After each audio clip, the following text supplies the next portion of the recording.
എല്ലാവർക്കും നമസ്കാരം. ശ്രീഭദ്ര ജ്യോതിഷം ചാനലിലേക്ക് എല്ലാവർക്കും സ്നേഹം നിറഞ്ഞ സ്വാഗതം. ഇന്ന് വളരെ ചെറിയ ഒരു വീഡിയോ നിങ്ങളുമായിട്ട് പങ്കുവെക്കുകയാണ്. അതിൻ്റെ ഉദ്ദേശം ഇത്രയേ ഉള്ളൂ. 2-3 കൂറുകളിൽ വരുന്ന ഏതാനും നക്ഷത്രക്കാർക്ക് ജോലി കിട്ടാനായിട്ട് ഏറ്റവും കൂടുതൽ സാധ്യതയുള്ള ഒരു സമയമാണിത്. അത് ശ്രദ്ധയിൽപ്പെടുത്തുക എന്നുള്ള ഏക ലക്ഷ്യം മാത്രമേ ഈ വീഡിയോയ്ക്ക് ഉള്ളൂ.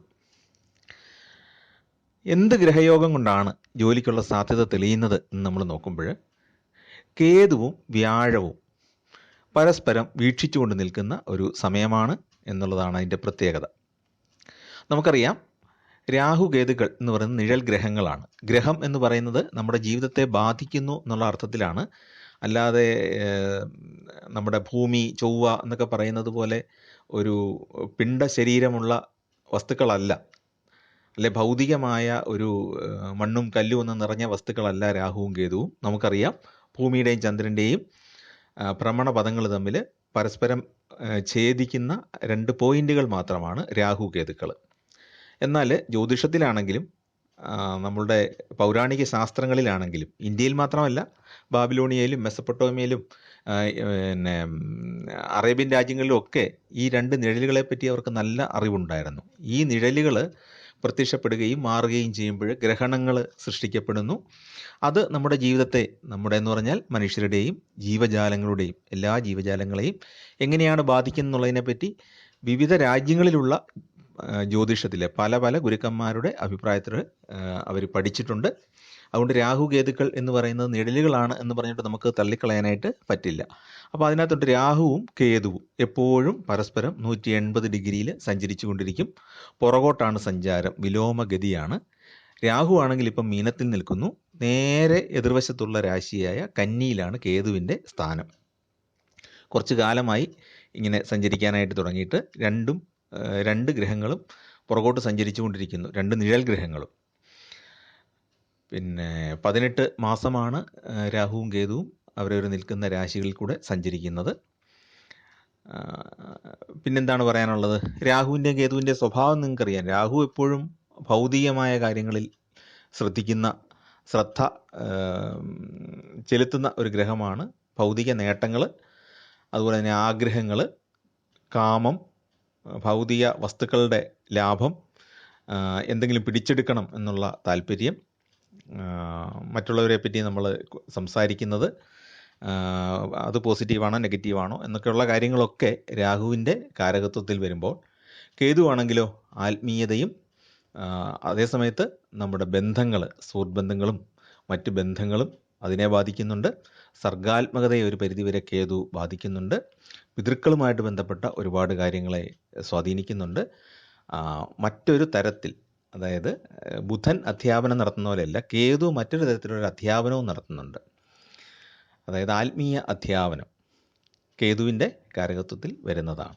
ആത്മീയമായ കാര്യങ്ങൾ, ഏതൊരു കാര്യത്തിലും ആത്മീയത കണ്ടെത്തുകയും അതിനെപ്പറ്റി ടീച്ച് ചെയ്യുകയും ചെയ്യുന്ന ഒരു ഗ്രഹമാണ് കേതു എന്ന് പറയാം. എന്ന് പറഞ്ഞാൽ കേതുവിൻ്റെ സ്വാധീനമുള്ള ആളുകൾ അത്തരം ഒരു ആത്മീയ പരിവേഷം ഉള്ള ആളുകളായിരിക്കും. പൂർണ്ണമായിട്ടും ആത്മീയത എന്ന് ഞാൻ പറയുന്നില്ല, ആത്മീയ പരിവേഷമുള്ളവരായിരിക്കും, ആത്മീയ ചിന്താഗതിയുള്ളവർ എന്ന് പറയാം. എല്ലാവരും സന്യാസിമാരൊന്നുമല്ല, ഭൗതിക ജീവിതത്തിൽ ഉള്ളവർ തന്നെ ഒരാത്മീയ ചിന്താഗതി, ആത്മീയമായ കാഴ്ചപ്പാടുണ്ടായിരിക്കും കേതുവിൻ്റെ സ്വാധീനം കൂടുതലുണ്ടെങ്കിൽ. അപ്പോൾ ഇവിടെ എന്താണ് സംഭവിച്ചിരിക്കുന്നത്? കന്നിയിൽ നിൽക്കുന്ന കേതു 9ാം ഭാവത്തിൽ നിൽക്കുന്ന വ്യാഴത്തിലേക്ക് നോക്കുന്നു. അപ്പോൾ കേതുവിൻ്റെ ദൃഷ്ടി 7ലാണ് വരുന്നത്. ജനറലായിട്ട് പറയുമ്പോൾ 7ലാണ്. എന്നാൽ പല ആചാര്യന്മാരും വിശദമായിട്ട് അതിനെപ്പറ്റി പഠിച്ചിട്ട് പറഞ്ഞിട്ടുണ്ട്, വ്യാഴത്തെ പോലെ തന്നെ 5ലും 7ലും 9ലും കേതുവിൻ്റെ ദൃഷ്ടി വരുന്നു എന്നുള്ളത്. അപ്പോൾ അവിടെ പ്രത്യേകത എന്താണ്? കേതു 9ൽ നിൽക്കുന്ന വ്യാഴത്തെ ദൃഷ്ടി ചെയ്യുന്നു.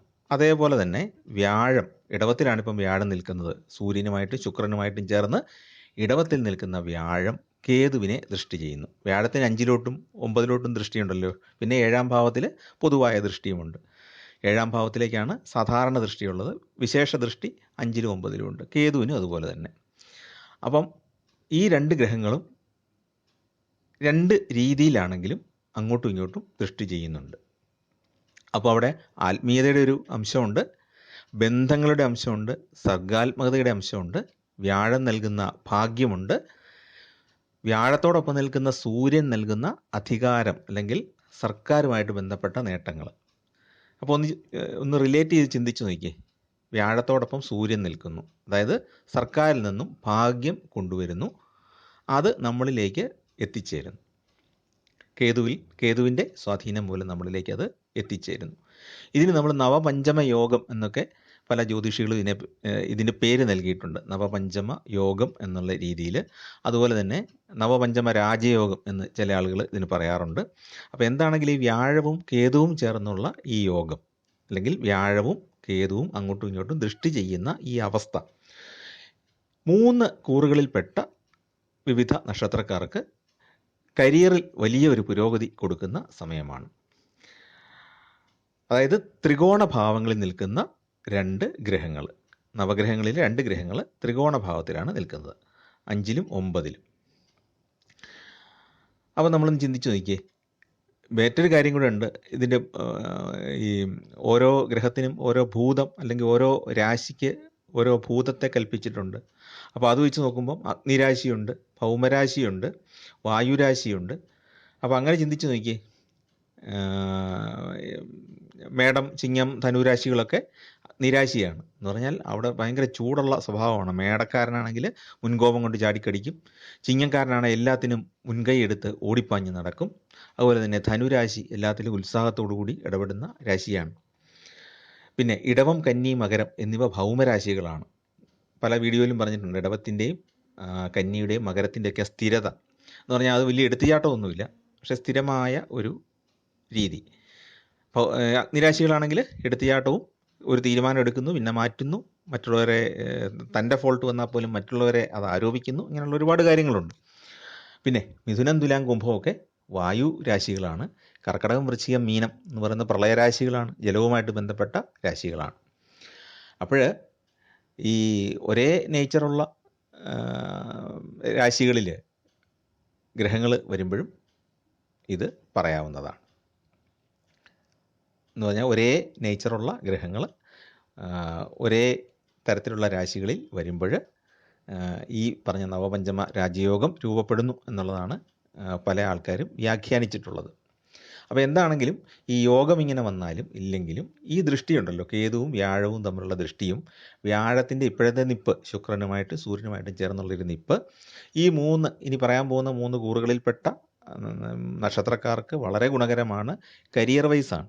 ജോലിക്ക് അപേക്ഷിക്കാനോ നിലവിലുള്ള ജോലിയിൽ നിന്ന് നല്ലൊരു ജോലി തേടാനോ, ജോലി വിട്ടിട്ട് പോകണമെന്നല്ല പറയുന്നത്, ഇപ്പോഴുള്ള ജോലി നിന്നുകൊണ്ട് തന്നെ നല്ലൊരു ജോലിക്ക് അപ്ലൈ ചെയ്യാനും ഇൻ്റർവ്യൂകളിലൊക്കെ പങ്കെടുത്ത് വിജയിക്കാനും ഒക്കെ ഏറ്റവും അനുയോജ്യമായൊരു കാലഘട്ടമാണ്.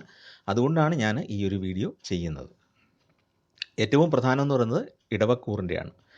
ഇടവക്കൂറിൽ വ്യാഴം നിൽക്കുകയാണിപ്പോൾ. ഇടവക്കൂർ നിൽക്കുന്നു. ഇടവക്കൂറിൻ്റെ 5ാം ഭാവമാണ് കന്നി, അവിടെയാണ് കേതു നിൽക്കുന്നത്. അപ്പോൾ ഈ കേതു വ്യാഴ പരസ്പര ദൃഷ്ടിയുടെ അല്ലെങ്കിൽ അവരുണ്ടാക്കുന്ന ആ ഒരു പ്രത്യേക റിലേഷൻഷിപ്പ് അല്ലെങ്കിൽ ആ യോഗം എന്ന് നമുക്ക് പറയാം. ഒന്നിച്ചു നിൽക്കുന്നത് കൊണ്ട് മാത്രമല്ല യോഗം ഉണ്ടാകുന്നത്. അപ്പോൾ ആ ഒരു പ്രത്യേക ഗ്രഹ യോഗത്തിലൂടെ അല്ലെങ്കിൽ ഗ്രഹദൃഷ്ടിയിലൂടെ ജോലി ലഭിക്കാനുള്ള സാധ്യത തെളിയുകയാണ്. എങ്ങനെയുള്ള ജോലിയാണ്? സർക്കാർ ജോലി ഭാഗ്യം. സർക്കാർ എന്ന് പറഞ്ഞാൽ നേരിട്ട് നമ്മൾ PSC ടെസ്റ്റ് എഴുതി സർക്കാരിൽ കയറുന്നതാകാം, അല്ലെങ്കിൽ സർക്കാരിന് കീഴിലുള്ള അണ്ടർടേക്കിങ്ങുകളുണ്ട്, സർക്കാരിൻ്റെ കീഴിലുള്ള സ്വയംഭരണ സ്ഥാപനങ്ങളുണ്ട്. അപ്പോൾ അവിടെയുള്ള ഏതെങ്കിലും ജോലിയാകാം. നിങ്ങളുടെ വിദ്യാഭ്യാസ യോഗ്യതയും അറിവും നിങ്ങൾക്ക് പരീക്ഷ പാസ്സാകാനുള്ള കഴിവും അനുസരിച്ച് നിങ്ങൾക്ക് ഏതെങ്കിലും സർക്കാർ സ്ഥാപനത്തിൽ സാമാന്യം നല്ല ഒരു ജോലിക്ക് സാധ്യതയുള്ള സമയമാണ്. ഇനി രാജയോഗങ്ങളൊക്കെ ജാതകത്തിലുള്ളവരാണെങ്കിൽ നേരിട്ട് തന്നെ വളരെ ഉന്നതമായ ജോലി ലഭിക്കാനായിട്ട് ഈ സമയത്ത് സാധ്യതയുണ്ട്. ദയവായിട്ട് നിങ്ങൾ ഇടവക്കൂറിൽപ്പെടുന്ന കാർത്തിക, രോഹിണി, മകയിരം നക്ഷത്രക്കാരാണെങ്കിൽ നിങ്ങളിപ്പം ജോലിക്ക് ധൈര്യമായിട്ടങ്ങ് അപേക്ഷിച്ചുകൊള്ളുക. നിങ്ങൾക്ക് ജോലി കിട്ടാനുള്ള എല്ലാ സാധ്യതയുണ്ട്.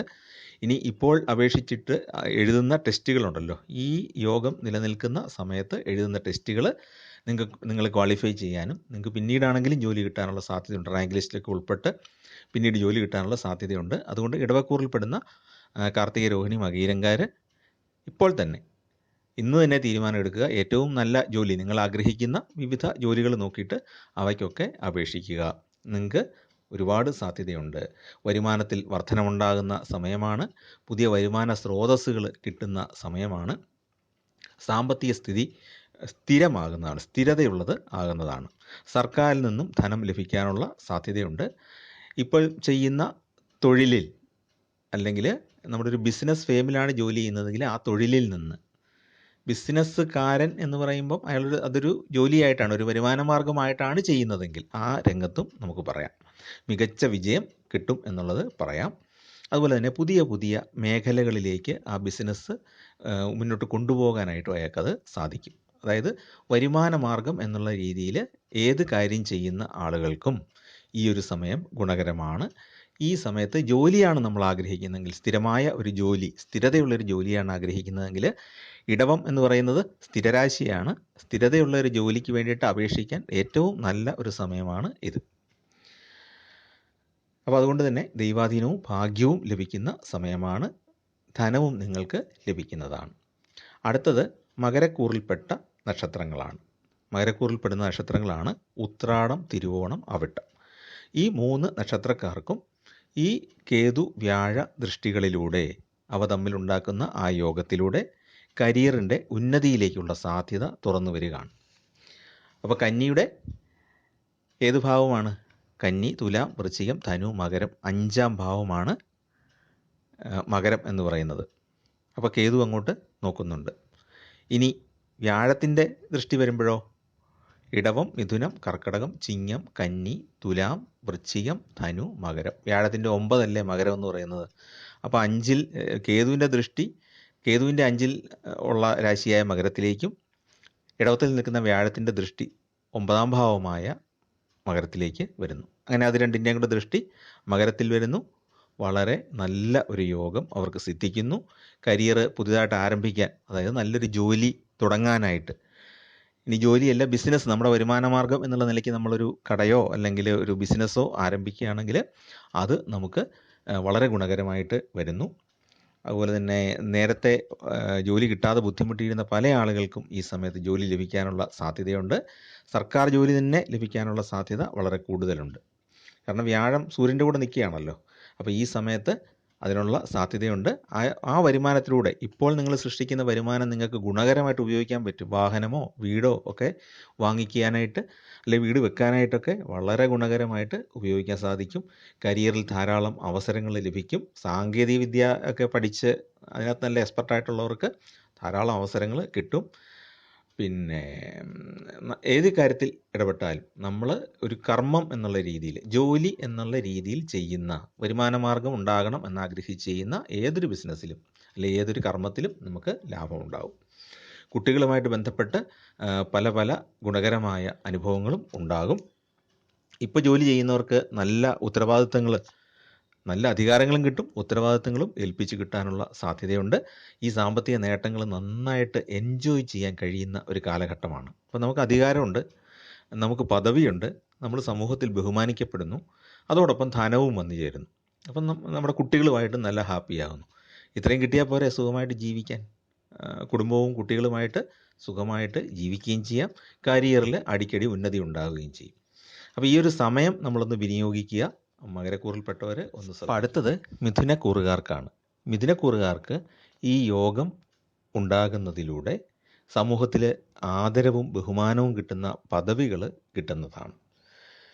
ജോലിക്ക് അപേക്ഷിച്ചാൽ ജോലിക്ക് വളരെയേറെ സാധ്യതയുണ്ട്. മറ്റ് 2 കൂറുകളെക്കാളും കുറച്ച് കുറവാണ് മിഥുനക്കൂറുകാർക്കുള്ള ഇപ്പോഴത്തെ അവസ്ഥ.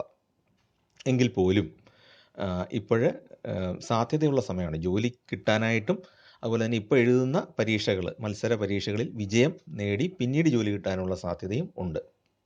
നിലവിൽ ജോലിയുള്ളവർക്ക് പ്രൊമോഷൻ കിട്ടാനും ജോലിയിൽ നിന്ന് നല്ല വരുമാനം കിട്ടാനും ഒക്കെയുള്ള സാധ്യതയുണ്ട്. നിക്ഷേപങ്ങളിൽ നിന്നും ലാഭം ഉണ്ടാകും. ബിസിനസ്സിൽ നേട്ടം ഒരുപാട് സൃഷ്ടിക്കാനായിട്ട് സാധിക്കും. ബന്ധങ്ങൾ, കേതു എന്ന് പറയുന്ന ബന്ധങ്ങൾ ഉണ്ടാക്കുന്നതും ബന്ധങ്ങൾ വിച്ഛേദിക്കുന്നതുമായ ഒരു നിഴൽഗ്രഹമാണ് കേതു എന്ന് പറയുന്നത്. അപ്പോൾ അതുകൊണ്ട് തന്നെ എന്താണ് പ്രത്യേകത? പുതിയ ബന്ധങ്ങൾ സൃഷ്ടിച്ച് നമ്മുടെ വ്യാപാരം അല്ലെങ്കിൽ നമ്മൾ കർമ്മമായിട്ട് ചെയ്യുന്ന ബിസിനസ്, എപ്പോഴും അതിനാണ് പ്രത്യേകത, കർമ്മം കൊണ്ട് ചെയ്യുന്ന ബിസിനസ്. അപ്പോൾ അതിന് വളരെയേറെ ഗുണം ഉണ്ടാകും. ഭൗതിക സുഖങ്ങൾ പലതും കിട്ടുന്ന ഒരു കാലഘട്ടവുമാണ്. അപ്പം ഇതാണ് നമുക്ക് പൊതുവെ പറഞ്ഞു കഴിഞ്ഞാൽ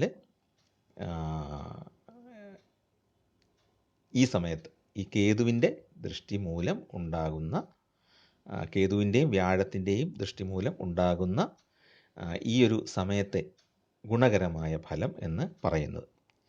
അപ്പോൾ ഈ നവപഞ്ചമ രാജയോഗത്തിൻ്റെ വ്യാഖ്യാനങ്ങൾ പല ഗ്രന്ഥങ്ങളിൽ പല രീതിയിൽ കാണുന്നുണ്ട്. എങ്കിൽ പോലും ഈ സമയത്ത് നമ്മുടെ ഉപദേശിച്ച് വരുന്ന രീതി അനുസരിച്ച് ഈ സമയത്ത് ഈ 3 കൂറുകളിൽപ്പെട്ട നക്ഷത്രക്കാർക്കും, ഇതിനെ കൂറിൽ വരുന്ന നക്ഷത്രം ഏതാണ്?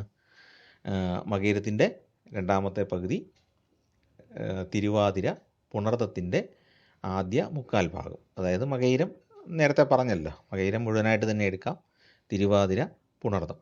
ഈ 3 നക്ഷത്രക്കാർക്കും കരിയറിൽ ഗണ്യമായ പുരോഗതി കിട്ടുന്ന കാലഘട്ടമാണ്. അപ്പോൾ അത് നന്നായിട്ട് ഉപയോഗിക്കുക, ഈ ഒരു അവസരം നന്നായിട്ട് ഉപയോഗിക്കുക. പിന്നെ ഇതിൽ ഈ നവപഞ്ചമ യോഗം ഉണ്ടാകുന്നതിന് 2-3 കണക്കുകൾ ഗ്രന്ഥങ്ങളിൽ പറഞ്ഞിട്ടുണ്ട്. 120 ഡിഗ്രി അകലത്തിൽ വരുമ്പോൾ, അതുപോലെ 60 ഡിഗ്രി അകലത്തിൽ വരുമ്പോൾ. 60 ഡിഗ്രിയിൽ നിൽക്കുമ്പോൾ 8 ഡിഗ്രിക്കകമുള്ള ഡിസ്റ്റൻസിൽ വരുമ്പോഴുള്ള ഒരു നവപഞ്ചമ യോഗമുണ്ട്. 120 ഡിഗ്രിയിൽ വരുമ്പോഴുള്ള ഒരു നവപഞ്ചമ യോഗമുണ്ട്. അങ്ങനെ പല രീതിയിലാണ് ഇത് ഗണിതപരമായിട്ട് ഫോം ചെയ്യുന്നത്. അപ്പോൾ അത്രയും കൂടെ ഗണിതം കൂടെ ഇതിനകത്ത് വിശദീകരിക്കാൻ പോകാത്തതുകൊണ്ടാണ് നിങ്ങൾക്കൊരു സംശയം തോന്നും, ഈ 5ഉം 9ഉം പറയുമ്പോൾ എങ്ങനെയാണ് മിഥുനം വരുന്നതെന്നുള്ളത്. അപ്പോൾ ഈ 60 ഡിഗ്രിക്കകത്ത് നിൽക്കുന്ന ഗ്രഹങ്ങളുടെ കാര്യമാണ് അവിടെ വരുന്നതെന്നുള്ളതും കൂടെ മനസ്സിലാക്കിക്കോണം. അതായത് 60 ഡിഗ്രിക്കകത്ത് വ്യാഴവും മിഥുനൻ രാശിയും കൂടെ വരുന്നു. മിഥുനൻ രാശിയുടെ അവിടെ മുതൽ നമ്മൾ നോക്കുമ്പോൾ കേതു നിൽക്കുന്ന കന്നിയുമായിട്ട് 120 ഡിഗ്രിയാണ്. 30 ഡിഗ്രിയാണല്ലോ ഒരു രാശി എന്ന് പറയുന്നത്. ഇതാണ് സിമ്പിളായിട്ട് പറഞ്ഞാൽ അതിൻ്റെ ഗണിതം എന്ന് പറയുന്നത്. അതിന് കുറച്ചുകൂടെ ഗണിതപരമായിട്ട് കണക്കുകളുണ്ട്. അത് നിങ്ങൾ താല്പര്യമുള്ളവർ കൂടുതൽ അതിനെപ്പറ്റി നിങ്ങൾക്ക് പല സോഴ്സുകളിൽ നിന്നും പഴയ ഗ്രന്ഥങ്ങളിൽ നിന്ന് നിങ്ങൾക്ക് ലഭിക്കുന്നതാണ്. പ്രത്യേകിച്ച് ഹിന്ദിയിലുള്ള ഏതെങ്കിലും ഗ്രന്ഥങ്ങൾ നോക്കുകയാണെങ്കിൽ നോർത്ത് ഇന്ത്യൻ ഗ്രന്ഥങ്ങളിലാണ് ഇത്തരം യോഗങ്ങളെപ്പറ്റി, ഏതാണ് ഗജലക്ഷ്മി യോഗം, നവപഞ്ചമ യോഗം തുടങ്ങിയ കാര്യങ്ങളൊക്കെ കൂടുതൽ വിശദീകരിച്ചിട്ടുള്ളത്. കേരളീയ ഗ്രന്ഥങ്ങളിലെ ഇത്തരം യോഗങ്ങളൊന്നും അങ്ങനെ പരാമർശിച്ച് കാണാറില്ല. അപ്പോൾ എന്താണെങ്കിലും ഇങ്ങനൊരു അവസരം ഉണ്ട് എന്നുള്ളത് ശ്രദ്ധപ്പെടുത്താൻ വേണ്ടിയിട്ടാണ് ഈ കാര്യങ്ങളിപ്പോൾ പറഞ്ഞിട്ടുള്ളത്. നിങ്ങൾക്ക് വീഡിയോ ഇഷ്ടപ്പെട്ടെങ്കിൽ ദയവായിട്ടൊന്ന് ലൈക്ക് ചെയ്യുക, ചാനലൊന്ന് സബ്സ്ക്രൈബ് ചെയ്യാനും അപേക്ഷിക്കുന്നു. ഇതുവരെ ചാനൽ സബ്സ്ക്രൈബ് ചെയ്തിട്ടില്ലാത്ത ആളുകൾ, ഇതിൽ താല്പര്യമുള്ളവർ ദയവായിട്ടൊന്ന് സബ്സ്ക്രൈബ് ചെയ്യുക. നിങ്ങളുടെ സുഹൃത്തുക്കൾക്കും ജ്യോതിഷ താല്പര്യമുള്ള നിങ്ങളുടെ പരിചയക്കാർക്കൊക്കെ ഒന്ന് ഷെയർ ചെയ്ത് കൊടുക്കുക. എല്ലാവർക്കും ഈ അവസരം ഗുണകരമാകട്ടെ എന്ന് പ്രാർത്ഥിക്കുന്നു, ഈശ്വരനോട് പ്രാർത്ഥിക്കുന്നു. എല്ലാവർക്കും ദൈവാനുഗ്രഹം ഉണ്ടാകട്ടെ. നമസ്കാരം.